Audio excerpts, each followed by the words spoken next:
अस्सलाम वालेकुम, क्या हाल चाल है दोस्तों। उम्मीद है सब खैरियत से होंगे। तो शेंगन जैसे कि आपको पता है रिज्यूम हो गया, बहुत सारे कंट्रीज रिज्यूम हो गए हुए हैं और बहुत सारे लोग फ्रेश पासपोर्ट पर वीज़ा अप्लाई कर रहे हैं। फ्रेश पासपोर्ट पर वीज़ा अप्लाई करना ऐसा ही है कि जैसे आप इम्तिहान में जा रहे हैं बगैर तैयारी के। आगे आपको जो पेपर आया हुआ है वो MCQs का आया हुआ है और आप जस्ट तुक्के लगा रहे हो, या फिर आगे वो MCQs में जस्ट ये है कि आपका अगर तुक्का लग गया तो आप पास हो, अदरवाइज आप फेल हो। इसी तरह आप बगैर ट्रैवल हिस्ट्री के शेंजन में वीज़ा अप्लाई कर रहे हो तो वो ऐसे ही है कि जैसे तुक्का 50% वीज़ा लग गया, अदरवाइज फारिग। देखें, कहीं पे भी किसी भी कंट्री ने कोई रिक्वायरमेंट में नहीं लिखा होता कि हमें इतनी ट्रैवल हिस्ट्री ला के दो देन ही आपको वीज़ा मिलेगा। लेकिन अगर कुछ बड़े कंट्रीज को हम देखते हैं, लाइक कनाडा को देख लें या फिर कुछ अच्छे कंट्रीज को देखते हैं, तो जब वो रिफ्यूज़ल लगाते हैं तो वो साथ में ये चीज़ मेंशन भी करते हैं कि आपने कभी कोई ट्रैवल नहीं किया हुआ। इस तरीके से उनकी कभी कभार रिफ्यूज़ल लगती है। इसी तरह अमेरिका का जब आप इंटरव्यू देते हो, जब रिफ्यूज़ल लग रही होती है, उस वक्त वो आपको ये भी पूछते हैं कि आपने कोई ट्रैवल किया पहले किसी कंट्री में। इसी तरह जब हम किसी भी कंट्री में वीज़ा अप्लाई कर रहे होते हैं अच्छे कंट्रीज़ का, तो उसके अंदर मेंशन होता है कौन कौन से कंट्रीज़ आपने ट्रैवल किए, मेंशन करो उसके अंदर। अब अगर मैं यूक्रेन वीज़ा की बात करूं तो जो फॉर्म होता है उसमें उनकी रिक्वायरमेंट्स में, अगर यूक्रेन वीज़ा की रिक्वायरमेंट में देखेंगे आप तो उन्होंने कुछ चीज़ें लिखी हुई हैं, कुछ कंट्रीज़ लिखे हुए हैं। क्या आप इन कंट्रीज़ में गए हो? अगर इन कंट्रीज़ में गए हो तो मेंशन करो उन कंट्रीज़ में कौन कौन से हैं, लाइक G5 कंट्रीज़ जैसे America, Canada, Australia, New Zealand, UK, Schengen, Japan. ये जो कंट्रीज़ हैं इनका उन्होंने मेंशन किया हुआ। अगर आप यहाँ पे गए हो तो मेंशन करो। इसी तरह ऑस्ट्रेलिया की रिक्वायरमेंट में भी इसी तरह आता है, अगर तो आप जापान गए हो, G5 कंट्रीज गए हो या फिर शेंजन वगैरह में गए हो तो आप मेंशन करो। तो ये चीज़ होती है जब आप किसी कंट्री का वीज़ा अप्लाई कर रहे होते हैं विदाउट ट्रैवल हिस्ट्री, तो बस ऐसे ही है कि 50% मतलब कि उन लोगों को समटाइम वीज़ा मिल जाता है जिनकी अच्छी स्टेटमेंट होती है और एम्बेसी को समझ आ रही होती है कि यार ये बंदा टूरिस्ट है और अपना कंट्री में वापस चला जाएगा। देखें, अब उसमें आपकी बैंक स्टेटमेंट, उसके अलावा आपकी सैलरी, आपकी डेजिग्नेशन, वीज़ा स्टेटस, ये सारी चीज़ें मैटर करती हैं। अगर ये सारी चीज़ें आपकी अच्छी हैं, आप वीज़ा अप्लाई करते हो तो चांस है वीज़ा मिल जाएगा। तो अभी मैं वो भी बता देता हूँ किस कंट्री में आपको अप्लाई करना चाहिए। देखिए दोस्तों, उससे पहले मैं एक चीज़ बता दूँ, ट्रैवल हिस्ट्री कितना होती है दोस्तों। ट्रैवल हिस्ट्री इसलिए मैटर करती है कि आप वहाँ से जेन्युइन टूरिस्ट शो हो जाते हो, क्योंकि आप वीज़ा अप्लाई कर रहे हो किसी भी कंट्री में एज अ टूरिस्ट।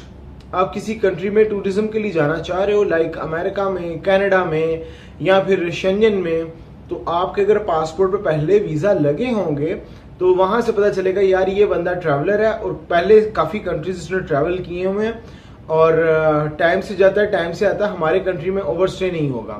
सबसे मेन चीज़ जो आती है वो ये आती है कि यार हमारे कंट्री में आके ये बंदा हमारे पे बोझ ना बन जाए, अपना टूर करके बस वापस जाए। ऐसा नहीं हो कि ये आए अपना टूरिस्ट वीज़ा पे आए, वहाँ आके ओवरस्टे हो जाए और काम करे। इस तरह उनकी इकोनॉमी पे इफेक्ट पड़ता है। जब वहाँ पे जाके आप रेफ्यूजी साइलम वगैरह अप्लाई करते हो तो आप उस कंट्री के ऊपर पड़ जाते हो, तो फिर वो कंट्री आपको पैसा भी देती है और जितनी उनसे हो सकता है वो आपको मराद देती हैं। तो ये चीज़ होती है। तो कोई भी कंट्री ये नहीं चाहता कि हमारे कंट्री पे कोई बंदा आके बोझ बन जाए। उसने कहा है कि भाई ये टूरिस्ट है तो टूरिज्म के लिए आए। जो टूरिस्ट होता है ना, वहाँ से उनकी इकोनॉमी बहुत ज़्यादा उठती है, खासकर शेंजन, यूरोप में ऐसा होता है कि आप टूरिस्ट वीज़ा के लिए जब जाते हो वहाँ पे, और यूरोप एक हब बना हुआ है टूरिस्ट लोगों का, तो हर साल जब इकोनॉमी उनकी देखी जाती है तो उसमें सबसे ज़्यादा जहाँ से वो पैसा जनरेट होता है वो सियाहत से होता है, टूरिज्म से होता है। अब अगर कोई बंदा टूरिस्ट वहाँ पे जाएगा और जहाँ पे जाके ओवरस्टे हो जाएगा तो ओबियस बात है उनके लिए मसला है। अब देखें दोस्तों, ये जो इंडिया, पाकिस्तान, बांग्लादेश, अफगानिस्तान, ये जो रीजन होता है, यहाँ से लोग जब टूरिज्म के लिए जा रहे होते हैं तो देखते हैं कि यार ये बंदा पहले कभी अपने नेबर कंट्री में नहीं गया हुआ या फिर इसने कोई कंट्री ट्रैवल नहीं किया हुआ, ये डायरेक्ट ही जर्मनी आ रहा है, डायरेक्ट ही कनाडा जा रहा है, ऑस्ट्रेलिया जा रहा है, तो ये जेन्युइन टूरिस्ट नहीं है। इसने आना है और आके ओवरस्टे हो जाना है और वापस नहीं जाना, लिहाजा आपके वीज़े हो जाते हैं रिफ्यूज़।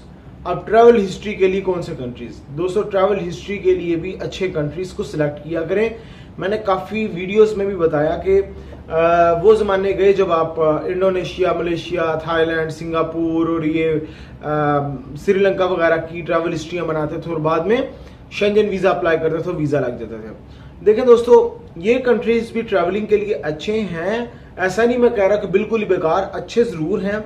यहाँ पे टूरिज्म बहुत ज़्यादा है, लोग टूरिस्ट जाते हैं, लेकिन आप देखें अभी कंट्रीज हैं क्लोज, अगर ओपन हो तो आप टूरिज्म के लिए जा सकते हो। उसके अलावा अगर मैं बात करता हूँ तुर्की की, तुर्की दोस्तों, तुर्की भी बहुत सारा टूरिस्ट गया, लेकिन आप थोड़ी डिफरेंट टाइप की ट्रैवल हिस्ट्री बनाओ। हर बंदे ने सेम ट्रैवल हिस्ट्री बनाई होती है, हर दूसरे पाकिस्तानी बंदा टूरिज्म के लिए तुर्की गया हुआ है।